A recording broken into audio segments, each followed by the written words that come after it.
ជំរាបសួរបាទតោះបងប្អូនអានឹងមានហូបមួយគឺធ្វើស៊ុបហ្នឹងហើយស៊ុបមាន់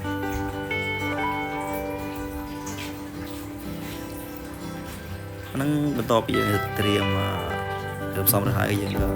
កាច់វាដាក់ទឹកដាក់ឆ្នាំងដាក់ទឹកបងប្អូនហ្នឹងហើយដើម្បីរៀបចំស្ងោរស៊ុបអាហ្នឹងជាស៊ុបបែបសុខភាពបងស៊ុបបែបវាហូបបែបផ្ទះលក្ខណៈកុសាអញ្ចឹងណាហើយទៅយើងមានបន្លែដើម្បីជាអាហារបឋមហ្នឹងហើយ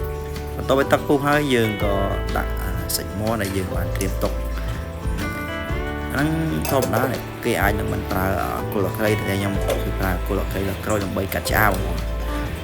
ឲ្យមានជាតិឈ្ងុយណាហ្នឹងហើយអានោះបន្ទាប់ពីយើងពុះហើយយើងដាក់ស្ករហើយនឹងប៊ីចេងបន្តិចលួចហ្នឹងរួចហើយយើងលួចទឹកត្រីដើម្បីស្ទឹកព្រាបងអាហ្នឹងតាមចំណង់ចំណូលចិត្តបងប្អូនគឺចូលចិត្តសាបឬប្រៃអញ្ចឹងណាតែសម្រាប់ខ្ញុំគឺស៊ុបអញ្ចឹងគឺយើងប្រើបាច់ប្រៃទេបងប្អូនហើយស៊ុបប្រើតែហែមអញ្ចឹងណាគឺប្រើចឹងមកយើងប្រៃយើងអាចចង់ប្រៃអីយើងអាចថែមយ៉ាងនឹងបានឬក៏អាចលួចទឹកត្រីហ្នឹងប្រើបានមកដាក់ចានអញ្ចឹងណាតែធម្មតាយើងហូបស៊ុបហើយស៊ុបពៅអញ្ចឹងយើងកុំសូវប្រៃទេបងដើម្បីហូបសាបទៅជាអាហារូបត្ថម្ភយើងថែសុខភាពណាអាហ្នឹងយើងទឹកហ្នឹងហើយយើងក៏លួចអំបិលបន្តិចហ្នឹងហើយដាក់ដំឡូងបារាំងចូល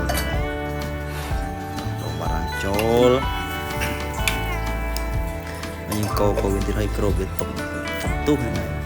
ប៉ុន្តែវីដេអូនេះខ្ញុំកាត់បងប្អូនគឺខ្ញុំកាត់ដើម្បីមកឲ្យវែងពេកហ្នឹងហើយអញ្ចឹងបន្ទាប់ពី